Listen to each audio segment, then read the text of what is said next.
आज हम बात करने वाले हैं आध्यात्मिकता के एक ऐसे फ्रेमवर्क की जो पारंपरिक रास्तों को पूरी तरह से चैलेंज करता है। तो चलिए सीधा शुरू करते हैं। तो ये पूरी बात शुरू कहाँ से होती है? एक बहुत ही सीधे सवाल से जो दार्शनिक संदीप माहेश्वरी से पूछा गया था। और यही सवाल आध्यात्मिकता की एक रैडिकल री-एग्जामिनेशन के लिए स्टेज सेट करता है। अब यहीं पर आता है मेन कॉन्फ्लिक्ट। एक तरफ हमारी बाहरी दुनिया है जो तेजी से बदल रही है, और दूसरी तरफ हमारी अंदर की दुनिया, हमारी आध्यात्मिक प्रैक्टिसेस जो अक्सर एक जगह ठहरी हुई हैं। बैलगाड़ी की ये एनालॉजी इसे बिल्कुल साफ कर देती है।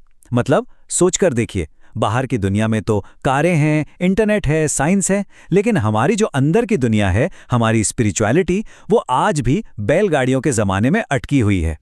और ये सवाल सीधा हम सब के लिए है कि क्या हम अपनी अंदर की प्रॉब्लम्स को उसी तरह अप्रोच कर रहे हैं जैसे हजारों साल पहले लोग करते थे? क्या हमारे स्पिरिचुअल टूल्स अपडेटेड हैं? तो ये जो पारंपरिक पुराना रास्ता है आध्यात्मिकता का, ये आखिर है कैसा?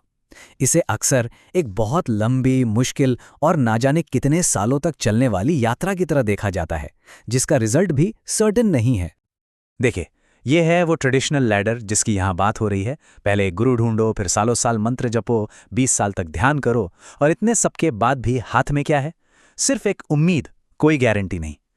और इस पूरे मॉडल की सबसे बड़ी प्रॉब्लम क्या है? यही कि ये सच को, ट्रुथ को एक बहुत दूर की मंजिल बना देता है।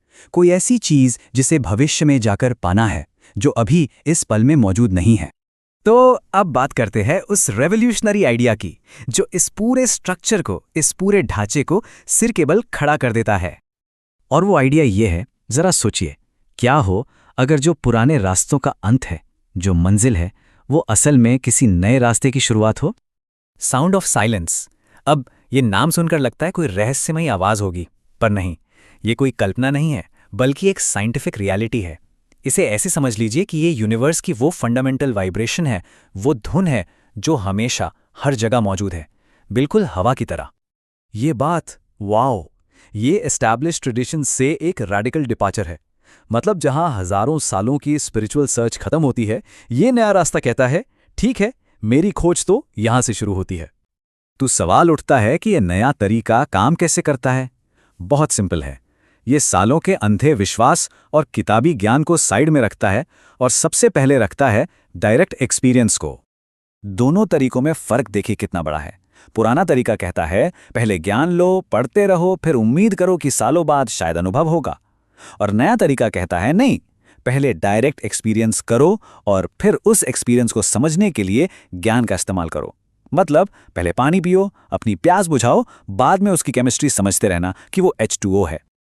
और सबसे बड़ी बात, ये एक्सपीरियंस किसी चोजन फ्यू के लिए नहीं है, कोई सीक्रेट नहीं है। एक 8 साल का बच्चा इसे मिनटों में एक्सेस कर सकता है। क्यों? क्योंकि उसका दिमाग अभी कंडीशन नहीं हुआ है, दुनिया भर की मान्यताओं से भरा नहीं है। ये एक नेचुरल स्टेट है।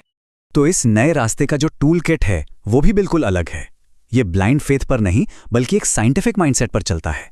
पहला स्टेप, डायरेक्ट ऑब्जर्वेशन से शुरू करो, उस वाइब्रेशन को फील करो। दूसरा, हर चीज को क्वेश्चन करो, अपने सबसे गहरे एक्सपीरियंस को भी।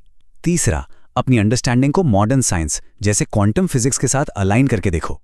और सबसे इंपॉर्टेंट, ये समझो कि ऑब्जर्वर और ऑब्जर्व्ड, यानी देखने वाला और देखी जाने वाली चीज अलग नहीं है। चलो अब इस नए टूल किट को पुनर्जन्म जैसे एक बहुत पुराने और कॉम्प्लिकेटेड कॉन्सेप्ट पर अप्लाई करके देखते हैं। इससे एकदम क्लियर हो जाएगा कि ये अप्रोच काम कैसे करती है।